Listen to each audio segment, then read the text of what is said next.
High and welcome to Gyana's blogs. थंडीत कुडकुडत मी सकाळी शूटसाठी निघालीये.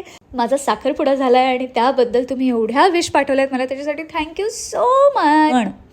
हिवाळ्याच्या दिवसांमध्ये स्किनची वाट लागते, त्याचं काय? त्याच्यासाठी माझ्या 2 स्टेप्स ठरल्या आहेत. सगळ्यात पहिली स्टेप, मी मामा अर्थच्या राईस वॉटर फेस वॉशने माझा चेहरा स्वच्छ धुवून घेते. हा फेस वॉश आहे India's number 1 rice water face wash. ह्या फेस वॉशमुळे आपली स्किन छान सॉफ्ट ड्यूई होते आणि एक ग्लास स्किन इफेक्ट मिळतो. हा फेस वॉश आपल्याला 20 टाइम्स मोर हायड्रेशन देतं. राईस वॉटर आपल्याला हायड्रेशन तर देतं, त्याचबरोबर डलनेस फेड आउट करतं, डार्क स्पॉट्स कमी होतात, एक इव्हन स्किन टोन मिळतो आणि नॉन कमोडोजेनिक आहे, त्याच्यामुळे सगळ्या स्किन टाईप्ससाठी एकदम सुटेबल आहे. No harsh chemicals. सो ही फर्स्ट स्टेप झाल्यानंतर सेकंड स्टेप आहे rice water moisturiser. Never skip a moisturiser after your face wash. Ceramides असल्यामुळे सगळं मॉइश्चर 24 आवर्स साठी लॉक करून ठेवतं. आहे की नाही कमाल गोष्ट? Absolutely lightweight, no greasy feel आणि डीप हायड्रेशन. हे सगळं झाल्यानंतर कपभर मस्त गरमागरम चहा प्यायले